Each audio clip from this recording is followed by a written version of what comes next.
Good morning 8th class students. सभी बच्चे बिल्कुल अपना मूड फ्रेश करके अब साइंस की क्लास में फोकस कर ही रहे होंगे।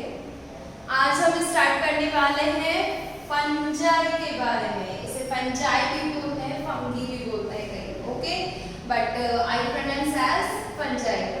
तो फंगी बोल देती हूँ, चलो। तो फंगी जो है is one of the fifth micro organism of the micro organism family. तो माइक्रो ऑर्गेनिज्म फैमिली का जो फिफ्थ मेंबर है वो फंगी है। तो फंगी क्या होता है, ये भी भाई माइक्रो ऑर्गेनिज्म की लिस्ट में ही आता है, बट थोड़ा सेपरेट होता है बाकी जो 4 माइक्रो ऑर्गेनिज्म है उनसे, क्योंकि फंगी जो है उससे बोलते micro organism, but we can see it clearly, हम उसको क्लियरली भी देख सकते हैं। पहली बात तो ये लार्ज ग्रुप ऑफ ऑर्गेनिज्म, ये बहुत लार्ज ग्रुप होता है ऑर्गेनिज्म का। मतलब इस फंगी के मामले में ये जरूरी नहीं है कि आपको ये यूनिसेलुलर मिले, ओके।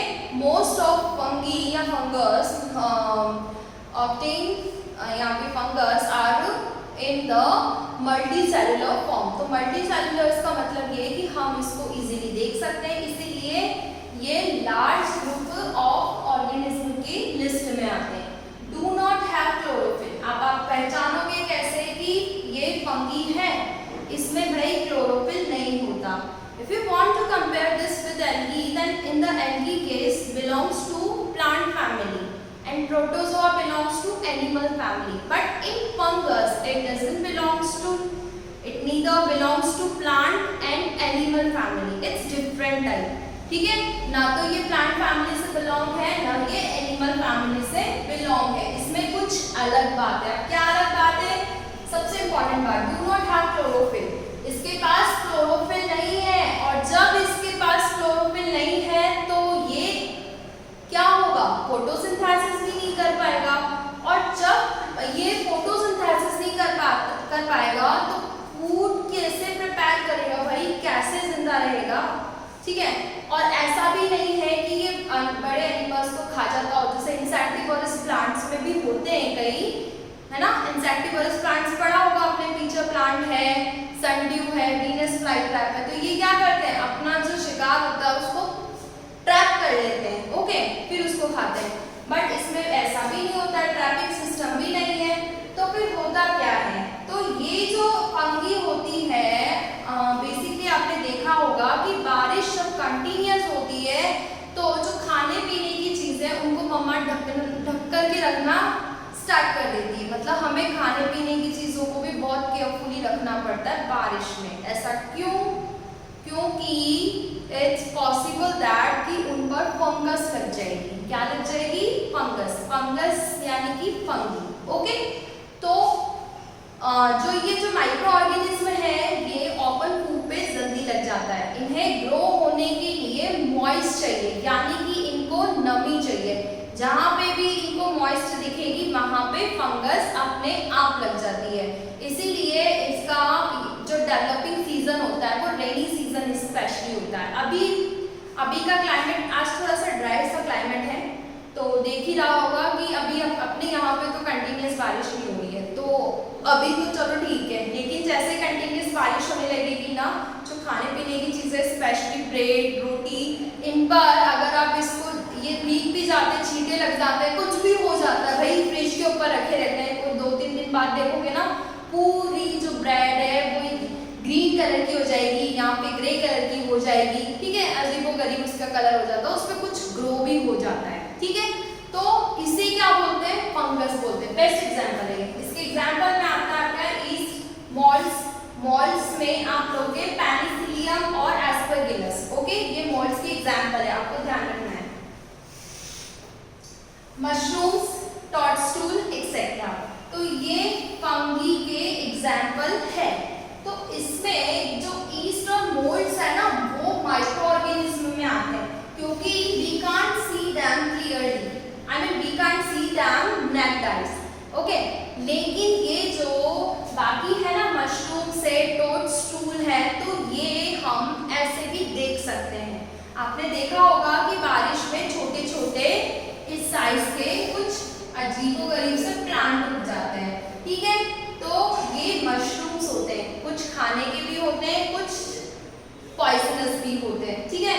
तो वो जो उग जाते हैं छोटे छोटे गरीब चीजें, तो उन्हें हम क्या बोलते हैं, फंगी। वो फंगी है भाई। और आपने नोटिस किया होगा कि वो ऐसे टाइप की जो प्लांट्स होते हैं, प्लांट्स बोल दो या कुछ क्या बोल सकते हैं, अब आप खुद ही बताओ कि इसमें तो क्लोरोफिल भी नहीं है तो प्लांट्स भी कैसे बोले। तो वो जो फंगी है, वो मशरूम जो है, वो हमेशा जो डेड एंड डिकेइंग पार्ट्स होते हैं, डेड एंड डिकेइंग मटेरियल्स होते हैं, वहीं पे ग्रो होते हैं। पार्क्स वगैरह में भी देखा होगा, जहाँ पत्ती इकट्ठी रहती है या फिर कुछ गंदी सी जगह रहती है, वहीं पर वो ग्रो होते हैं, क्योंकि ये अपना न्यूट्रिशन किससे गैन करते हैं, आसपास के डेड एंड डिकेइंग मैटर से ये अपना न्यूट्रिशन गैन करते हैं। तो हम लिख सकते हैं ना, depend on dead and decaying matter, मतलब ये डेड और डिकेइंग मैटर पे ही डिपेंड होते हैं फंगी, ओके। इनको जो भी खाना होता है वो उन्हीं से लेते हैं।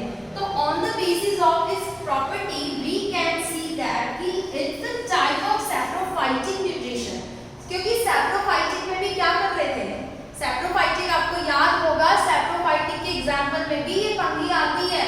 तो सैप्रोफाइटिक में जो सैप्रोफाइटास होते हैं वो डेड और डिकेइंग प्लांट्स या मटेरियल से अपना न्यूट्रिशन गैन करते हैं। तो ये भी क्या करेंगे, उसी से गैन कर रहे हैं, तो हम कह सकते हैं कि इसे हम चलो सैप्रोफाइटिक फैमिली में रख देते हैं। बट कुछ ऐसे फंगी होते हैं जो कि डेड और डिकेइंग से ना लेकर के किसी लिविंग थिंग्स पे अपना क्या करते हैं, लिविंग थिंग्स से अपने न्यूट्रिशन गैन करते हैं। तो अगर हम उस टाइप के फंगस की बात कर रहे हैं तो हम उन्हें कहेंगे पैरासिटिक, क्योंकि बेसिकली हमने ये पढ़ा है कि पैरासिटिक वो होते हैं, वो ऑर्गेनिज्म होते हैं जो अपने न्यूट्रिशन के लिए अदर लिविंग थिंग्स पे डिपेंडेबल रहते हैं, ठीक है। तो इस जैसे कि जो ब्लड सकर एनिमल्स होते हैं, खून चूसने वाले होते हैं, we can list out in the parasitic. तो उसी टाइप से कुछ फंगी ऐसी होती है जो कि लिविंग थिंग्स से भी क्या करती है, अपने लिए न्यूट्रिशन गैन करती है। अब लिविंग थिंग्स से गैन कर रही है तो इसका मतलब ये नहीं हमारी बॉडी पे पूरा मशरूम उग जाएगा ना। लिविंग थिंग का मतलब ये होता है कि कोई डेड बॉडी पड़ी हुई है किसी एनिमल की, इनकी, तो वो भी तो एक तरह से कुछ दिन बाद वो भी तो सड़ जाएगी ना, तो उनसे भी वो अपना न्यूट्रिशन गैन कर लेते हैं, ठीक है। तो यहाँ पे मैंने कुछ स्ट्रक्चर बना रखी है। तो अब इसमें दो वैरायटी की फंगस है, ठीक है। एक वो जिसपे इस टाइप के थ्रेड्स है, ये थ्रेड्स बोले जाते हैं, ठीक है। और दूसरी ये जिस पर थ्रेड्स नहीं है, ठीक है। एज यू नो ना, मेरी ड्राइंग इतनी अच्छी नहीं है, तो आप ये देख लीजिए कि ये जो थ्रेड्स है ना, इन्हें हम बोलते हैं हाइफी। क्या बोलते हैं, हाइफी। कैसे प्रोनाउंस करोगे इसको, हाइफी। आपसे पूछा जा सकता है कि हाइफी टर्म किससे बिलोंग करता है, then you can answer that hyphae is a type of a fibre in the fungus या in the fungi organism, okay. तो फंगी ऑर्गेनिज्म में जो थ्रेड लाइक स्ट्रक्चर्स होती हैं उन्हें क्या बोलते हैं, हम हाइफी बोलते हैं। और ये दूसरे टाइप के टोड स्टूल टाइप के स्ट्रक्चर है, इसमें देखो आप थ्रेड नहीं है। इसका मतलब ये सोचो कि जो फंगी है वो कितने टाइप्स में आती होगी भाई, है ना। तो हम उसको उसी के बेसिस पर अलग अलग टाइप्स है। But point to be notice, ये आपको गंदी जगह पे ही मिलेगी। इसके लिए आपको कहाँ जाना पड़ेगा, जंगल में जाओ या फिर इधर उधर मैदान में जाओ, ठीक है। कचरा पड़ा रहता है वहाँ जाओ, तुम अगर फाइंड आउट करना है तो जाना, ओके। फिलहाल तो कहीं मत जाना, क्योंकि अभी क्या चल रहा है, डिजीज टाइम चल रहा है ना, तो घर में हो वही ठीक है।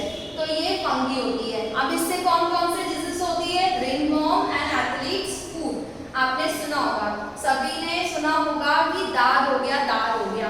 तो दाद कैसे होता है, दाद को ही रिंगवॉर्म बोला जाता है। तो दाद बेसिकली किससे होता है, अगर हमारी स्किन पे गलती से भी फंगस लग गई है तो वो फंगस क्या करेगी, हमारी स्किन को इन्फेक्टेड कर देगी और उसको वहां से डिके करना स्टार्ट कर देगी, तो वहां अपने आप ही आपको जलन जैसा फील होता है और एक सर्कल जैसा स्ट्रक्चर बन जाता है, उसे कहते हैं रिंगवॉर्म। ठीक है, इसके अलावा सेकंड है एथलीट्स फूड। इसको एथलीट फूड ही क्यों नाम दिया गया है, क्योंकि आपने देखा होगा कि जो एथलेटिक्स होते हैं, एथलीट्स उनके वो जैसे वो रनिंग, ऑब्वियसली वो शूज वियर करते हैं, तो जैसे वो रनिंग करते हैं, कुछ भी करते हैं आफ्टर द स्पोर्ट्स, तो उनके वो जैसे जूते खोलते हैं ना, तो उनके फिंगर्स के बीच में वाइट सब्सटेंसेस दिख जाता है। तो वो जो वाइट सब्सटेंसेस होता है उनके फिंगर्स के बीच में होता है, वो होता है फंगस।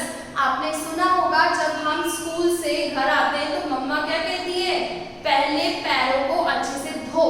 तो पैरों को अच्छे से धोने का मतलब आपने खुद देखा होगा, अगर आप जूते ज़्यादा टाइट पहने होते हैं, कुछ ज़्यादा टाइम तक आपका स्टे हो जाता है, तो शूज खोलने के बाद आपके फिंगर्स के बीच में वाइट दिखता है, तो वो क्या होती है, फंगस होती है। तो इसीलिए मम्मा कहती है कि अगर फंगस लगी भी हो, लग भी गई, इन्फेक्शन हो भी गया, तो वो वहाँ से हट जाएगी।